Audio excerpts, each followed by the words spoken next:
Sejam bem-vindos a mais um programa da Prime TV. Nossa convidada de hoje é a Nádia Ribeiro. A Nádia é conselheira e mentora executiva. Nádia, super prazer te receber. Obrigada. Estava ansioso aqui para que a gente pudesse ter um espaço na tua agenda. Eu sei que você está nessa nova fase e nem por isso desacelerou, está com outros objetivos, outros planos. Super prazer poder reencontrá-la. Te agradeço por ter mais uma vez aceito o meu convite para vir dessa vez conversar com os nossos telespectadores, compartilhar a tua história, teu momento e, claro, também os planos do futuro. Seja bem-vinda. Obrigada, Luciano. Muito obrigada pelo convite, novamente, prazer em te rever. E desacelerei um pouquinho, sim. Agora, você está num ciclo novo, né, Nádia? 40 anos como executiva, com um grande legado, inspirando pessoas, entregando grandes projetos, sempre com patentes representativas em grandes corporações. Como é que foi essa virada de chave? Em que momento você percebeu que o seu ciclo como executiva estava chegando ao fim? E a gente sabe que não é uma decisão normalmente fácil. Como é que você trabalhou isso na sua cabeça? E quando que você percebeu, cara, eu acho que está na hora de eu seguir um caminho novo? Eu acho que uns 5 anos atrás eu comecei a pensar nisso. Comecei a pensar que talvez estivesse começando a chegar a hora de eu pensar, de me organizar para isso, né? E eu tinha esse receio que, obviamente, a gente sabe que não pode continuar para sempre, mesmo porque chega uma hora que teus pensamentos, tua forma de ver a coisa começam a mudar e você pensa assim, tá na hora. Começa a acender algumas luzes, né, nesse sentido. Mas eu queria fazer uma coisa muito suave, uma saída suave. Então eu lembro, na época, eu conversei com o meu chefe na França, né, na época, e a gente combinou, olha, daqui a uns 2 anos, né? 1 ano e meio, 2 anos, né? Isso, eu comecei a pensar uns 5 anos antes, né? Quando que seria a hora, e aí quando eu tive essa conversa, a gente decidiu 1 ano e meio, 2 antes, né? Mais ou menos. A gente conversou para dar um tempo. E aí eu comuniquei para minha equipe e fui me preparando psicologicamente porque eu ouvia falar de amigos, de pessoas que eu conhecia, que algumas pessoas sofriam um baque muito grande de dar uma parada daquele mundo corporativo onde você tem um ritmo já pré-determinado e um monte de mordomias, né? O que eu mais sinto falta, por exemplo, é o cara do TI. Cadê o cara do TI? Quando o meu computador para, eu tenho que me virar, tenho que pedir ajuda para a filha, tenho que... né? Então, essas coisas eu sinto um pouquinho de falta, né? Essas mordomias corporativas, né? O motorista, né? Essas coisas. Mas quando a gente se prepara bem e não parei, né? Como você acabou de dizer, nós vamos falar sobre isso, encontrei outras atividades que estão realmente me dando um prazer muito grande, né? Quando você faz uma retrospectiva dos 40 anos, o que você poderia compartilhar conosco sobre as principais realizações, os principais desafios? Voltando um pouquinho para trás, antes da gente poder falar do teu momento, Nádia, o que você poderia destacar para nós da tua jornada como executiva? Olha, eu acho que eu tive, de verdade, muita sorte. Claro que sorte não cai do céu, né? Sorte é o resultado de trabalho, de dedicação, de um monte de coisas. Mas eu tive o privilégio, vamos dizer assim, em vez de sorte, o privilégio de trabalhar em excelentes empresas, não foram muitas, né? Eu nunca fui de mudar muito de trabalho e tive uma carreira que ela progrediu. Apesar que eu acho que a carreira, às vezes, a gente tem que entender que às vezes ela anda em paralelo, às vezes você tem que dar um passinho para trás, não é sempre que você... Aquela história de que eu começo como assistente, depois você coordenador, depois supervisor, depois gerente, depois diretor, depois presidente. Nem sempre é uma linha exatamente assim. Às vezes você dá uma caída, às vezes você fica patinando um tempinho, depois dá um pulo, né? Mas eu tive realmente um privilégio de trabalhar em grandes empresas, né? E eu acho que a primeira marcante para mim foi o primeiro C-Level, né? Quando fui na Air Express, na época, né? Virar um country manager. Isso era assim, um sonho de qualquer jovem na indústria. Eu quero ser, até hoje, né? As pessoas querem ser o diretor da empresa, né? O country manager, o cara que manda, né? Então essa foi a primeira, realmente, e foi uma empresa que era grande globalmente e pequena no Brasil. Então isso foi uma boa combinação, porque eu pude fazer a empresa crescer aqui com um respaldo muito grande lá fora, né? Acho que esse foi um momento bastante marcante assim, na minha carreira, né? Depois, muitos anos depois, assim, fazendo um fast forward, acho que uma coisa marcante também foi, quando eu estava já na Eagle, foi ser transferida para os Estados Unidos. A experiência internacional, ela tem um valor interessante, porque não é só a parte técnica, e sim a parte cultural que você tem que se adaptar. E por mais que você ache que você conhece, eu conheço os Estados Unidos, fiquei em Miami na época, Miami é tudo latino, não é. É outro mundo, é outra cultura, é outra forma de trabalhar. Então, essa adaptação num país diferente, lidando com pessoas que eram do país a quem comecei a liderar, também foi uma fase marcante de aprendizado mais do que outra coisa, né? E eu acho que a última fase, assim, a mais marcante foi, eu saí durante um tempo, a Eagle virou Seva, eu fiquei lá mais alguns anos, voltei para o Brasil, saí, fui para a Kuehne+Nagel 3 anos e voltei para a Seva. Essa volta para a Seva foi assim magnífica, porque eu voltei como responsável pela América Latina, era um sonho antigo meu, e era uma empresa muito grande, né? 10 mil funcionários, escritório em 11 países, uma estrutura complexa, com várias atividades, vários serviços. Essa foi a fase final, né? Foi a última que eu trabalhei em corporação, e foi provavelmente que eu mais me realizei assim como profissional. Foi o posto mais desafiador e ao mesmo tempo gratificante também, pelo tamanho da cadeira. E realizações, o que te dá orgulho como executiva? Que só assim, puxa, esse foi um projeto que eu me orgulho de poder ter participado, de poder ter realizado. Tem alguma coisa que você possa compartilhar? Seguramente tiveram vários, né? Eu acho que o último na Seva, vou começar por ele, né? Foi talvez o mais gratificante, foi aquele projeto. Eu acho que eu até cheguei naquela entrevista a comentar alguma coisa com você na nossa primeira entrevista. O projeto de 1 bilhão, né? A Seva na América Latina representava 5% do mundo, 4,5% mais ou menos. Apesar que era uma região independente, a gente não reportava para as Américas, a gente era uma região. A América do Norte era uma, nós éramos outra. Então eu sentava na mesma mesa do cara da América do Norte, que representava 25%, a Europa representava 35%, a Ásia representava o resto. Você estava lá. E nós éramos o único menor. Tinha uma região na Seva que chamava Middle East and Africa, né? E esse era um pouquinho menor que a gente. Ufa! Mas me incomodava, apesar que o pessoal me respeitava, ouvia a minha opinião nas reuniões, mas quando se tinha eu ia nas reuniões globais, quando se tinha uma decisão global a ser tomada, a minha perspectiva, o que isso ia impactar a América Latina, não era tão relevante, né? Então eu coloquei na minha cabeça que eu tinha que ser pelo menos 10%. E para ser 10% naquela época, a empresa tinha 10 bilhões, eu tinha que ter 1 bilhão. Naquela época a gente estava com 360, uma coisa assim, né? Então tinha que triplicar a empresa. Então eu coloquei na minha cabeça, vamos fazer isso em X tempo, acho que era 3 anos que a gente planejou. E eu sentei com o meu time e falei, vocês topam? Vamos fazer um projeto para chegar no 1 bilhão. O que a gente precisa fazer? A gente precisa diversificar alguns produtos, a gente precisa crescer em algumas geografias, a gente precisa fazer uma aquisição na região. A gente fez assim uma série de atividades, de ações que a gente tinha que tomar, e distribuímos essas atividades entre a gente e fomos atrás. E assim, é muito gostoso dizer que no ano que eu saí, que foi 24, o fechamento do ano foi 1,005, né? 1 bilhão 005.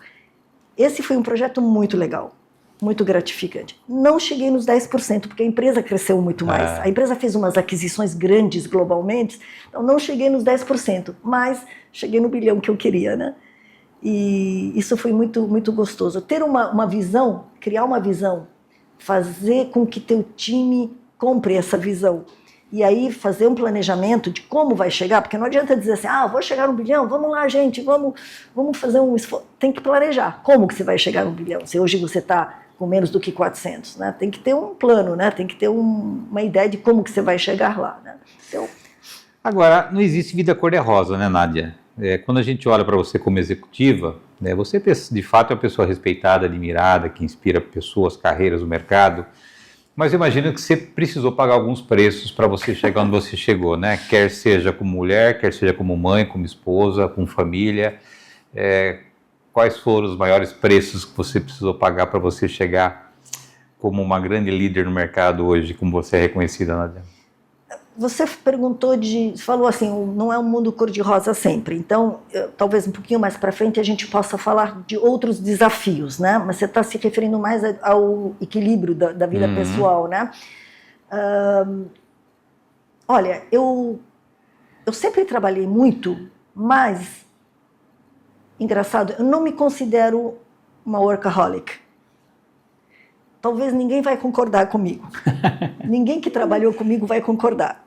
Porque eu estava sempre ligada, estava sempre trabalhando, estava sempre antenada, mas eu nunca prejudiquei a minha vida pessoal, a minha família.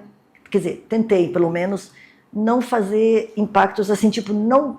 Claro que algumas vezes eu perdi algum evento de festa de criança, alguma coisa que não era tão importante, mas os eventos mais importantes eu dei um jeito de estar presente.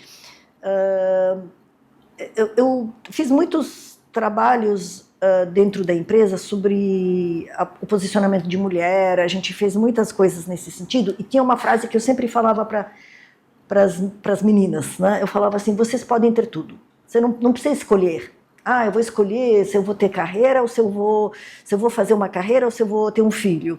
Ou vou escolher se eu quero essa promoção, ou se eu posso, porque eu... Não tem que escolher. Igual aos homens, nós podemos ter tudo. Por que não? Né? É logística. Se trata de logística, de organizar as coisas em volta da sua vida para poder fazer tudo. É claro que você tem que ter um apoio familiar, porque não é muito fácil, essa brincar com vários pratos, né? Não é muito fácil, realmente tem viagens cansativas, tem viagens longas, tem eventos à noite, tem muita coisa que atrapalha a vida pessoal. Mas eu acho que com uma boa logística e com um princípio que a vida da sua família, cada um é cada um, né? Mas para mim, pelo menos, eu acho que esse equilíbrio foi sempre muito importante, né? Então, eu acho que se você hoje perguntar para as minhas filhas, que são adultas, casadas, elas vão dizer que não sentiram nenhum abandono, nossa, minha mãe sumia, minha mãe não me dava atenção, ou qualquer coisa assim. Então, eu acho que dá para fazer isso. Muito bom, Nádia. Eu vou pedir a tua licença para um rápido intervalo. Okay. Na volta, nós retomamos aqui o assunto com a Nádia Ribeiro. A Nádia é conselheira e mentora executiva. Nós voltamos no instante.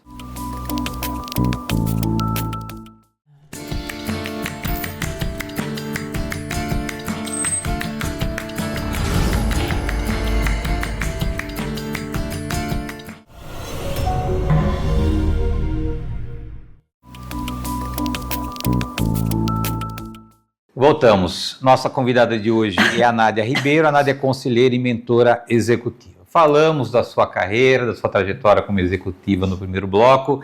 Vamos falar do momento atual da Nádia, né? A Nádia hoje é uma conselheira, uma mentora, tem alguns outros projetos que eu sei que você tem aí pensado, refletido. Conta para o nosso telespectador o teu momento atual, o que você tem feito agora como empreendedora e como que você tem continuado esse teu propósito de vida, que é transformar pessoas, Nádia. Luciano, essa é uma fase muito boa, muito gostosa. Muito melhor do que eu esperava que fosse ser. Eu comecei essa fase me focando na mentoria. Né? E isso aconteceu meio que naturalmente, porque algumas pessoas já começaram a me procurar antes de eu finalizar minha carreira, dizendo assim, olha, adoraria ter algumas conversas com você, para você me ajudar na minha carreira, e principalmente jovens que estão nas suas primeiras posições de alta liderança. Um recém-promovido diretor, ou um MD de uma empresa menor. Então, de cara, comecei com uma meia dúzia de pessoas que já tinham me contatado fazendo a mentoria para elas. Depois que você saiu ou ainda que você estava... Não, depois que eu saí. Tá. Tem uma pessoa que eu fazia mentoria antes, mas aí era pro bono e fazia no meu tempo livre, né? umas 2 pessoas que eu fazia isso. E fazia também dentro da Seva, porque tinha um programa de mentoria onde alguns gestores faziam para alguns funcionários pelo mundo. Fiz mentoria com uma diretora da China que tinha sido promovida recentemente, fiz com um financeiro na Holanda. Então já tinha essa tendência de fazer isso e eu gosto muito. E eu mentorava meu time naturalmente, né? Então era uma coisa que eu gostava de fazer. Então comecei com isso. E aí depois a própria CMA, que comprou a Seva, me chamou para mentorar uns diretores deles, 3 diretores que tinham sido promovidos e também precisavam de alguma ajuda. Então acabei formando aí quase 10 pessoas que eu estava mentorando e coincidentemente na mesma, assim, de verdade, também outra coisa que não foi muito bem planejada, né, foi surgindo, né? Então a mentoria é uma coisa que eu continuo fazendo, né? Então, de carreira, Nádia? De carreira, tá. Sim, de carreira, né? E na logística. Tá, ok. Não é restritivo, mas é onde tem dado mais certo. Eu até fiz mentoria de uma pessoa que não era da área de logística e tá ok, mas na logística é muito bom, porque a pessoa compartilha coisas do dia a dia, situações, né? Quando fala do embarque que não deu certo, porque o navio atrasou, porque não sei o quê, a gente está falando a mesma língua, né? Então isso é uma coisa que tá dando muito certo, a mentoria.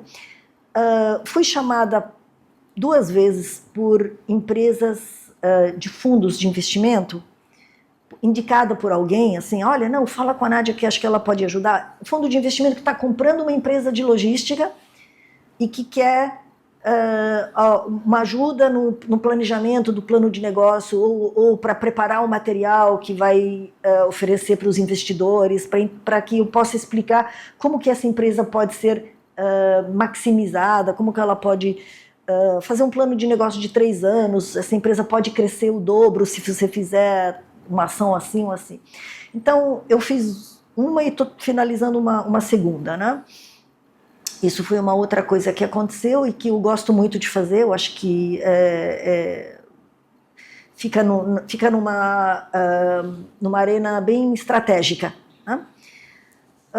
Também fiz 2 projetos de abertura de empresas, né, no Brasil. Uma delas foi de uma empresa americana que queria abrir uma filial no Brasil, a Omni, onde está o Fábio Mendonecas, né? Então ajudei a estruturar o plano de começo da empresa, né? Até comecei antes dele vir para a empresa. E uma outra que ainda é confidencial, então não pode falar a respeito, mas também fiz um plano de negócios para a abertura da empresa no Brasil, as recomendações até de documentações necessárias. Eu não entro nisso, aí tem que contratar um advogado, mas eu dou uma indicação, né, do caminho. E principalmente do projeto, né? Que tipo de pessoas você precisa ter, que mercados atacar, etc. Né? E um conselho, né? Esse também uma grata surpresa, né? Esse aqui é um grande amigo meu, o Ivo Mafra, dono da DC Logistics, que é um dos maiores freight forwarders nacionais, né? Que está em processo de preparar a sucessão dele, etc. Ele criou um conselho consultivo. E ele me convidou para fazer parte desse conselho. Já estamos indo para vamos para a 4ª reunião agora. Essa é uma experiência nova. Eu tinha feito alguns cursos, antes de sair da Seva, eu fiz uns cursos de conselho, fiz lá fora, fiz na Inglaterra. Aproveitei que eu ia visitar a minha filha que mora lá e fiz lá até para trazer um elemento um pouquinho diferente, né, para ter um diferencial, porque todo mundo faz aquelas escolas aqui de conselho como é que chama? IBGC, etc. Então eu falei, chega uma fase da tua carreira, realmente você não precisa ter um curso, né? Você tem que ter o conhecimento, mas o curso te dá uma certa qualificação. Então eu optei por fazer fora para trazer um elemento um pouco diferente. E aí o Ivo me convidou para fazer parte desse conselho e está sendo assim uma grata surpresa, né? Trabalhar nisso. 40 anos você tinha uma rotina, uma velocidade, uma agenda. Como é que foi a primeira semana fora da vida executiva, primeira segunda-feira, e agora o que eu vou fazer? Como é que foi essa tua virada de chave no sentido da rotina, Nádia? Olha, eu deixo a minha família maluca, porque eu assumi o controle de absolutamente tudo. Né? coisa que eu não tinha muito antes, né? A casa estava... Tirou todo mundo no conforto. Pois é, então eu tirei todo mundo da zona de conforto, né? Então eu criei imediatamente eu sentei, organizei meu computador, organizei meus contatos, organizei minha agenda e organizei muitas coisas pessoais nossas também, né? Isso era importante fazer. Organizei algumas viagens nossas, né? Então eu me ocupei muito espontaneamente de várias outras coisas, né? Eu tenho até que eu tenho que cuidar para que isso não me volte a tomar 100% do tempo, porque eu gosto de ter a liberdade hoje de, olha, hoje eu vou assistir um filme, hoje à tarde eu vou assistir um filme, né? Vou almoçar com uma amiga, né? Vou tomar café com minha filha que está querendo conversar, vou fazer uma massagem com minha filha, né? E as viagens pessoais que a gente tem feito. Então, temos feito várias viagens pessoais, eu e meu marido, estamos aproveitando, conhecendo o mundo aí um pouquinho. Então, olha, eu com certeza reduzi o ritmo, não eliminei atividades, são atividades agradáveis que eu escolho. Esse é o privilégio que a gente tem, né, nessa fase, a gente não precisa aceitar qualquer coisa que te mandam fazer, né? Então, e é isso. Se tocasse o telefone depois do final da nossa entrevista, né? No final da nossa entrevista, toca o teu telefone, grande presidente de uma grande empresa global, te faz um convite para você assumir uma operação Isso aqui. aconteceu já. Você chegaria a pensar... Não tá quero. Claro, mas então para você encerrou o ciclo. Mim. Aconteceu 2 vezes. Aconteceu de um amigo me ligar lá de fora e perguntar: você está mesmo aposentada? Você não toparia olhar isso? Não, mas eu posso te ajudar, se você precisar, com alguma coisa, fazer o projeto, ser uma consultora no projeto, te apoiar. Mas ser funcionária de novo, não.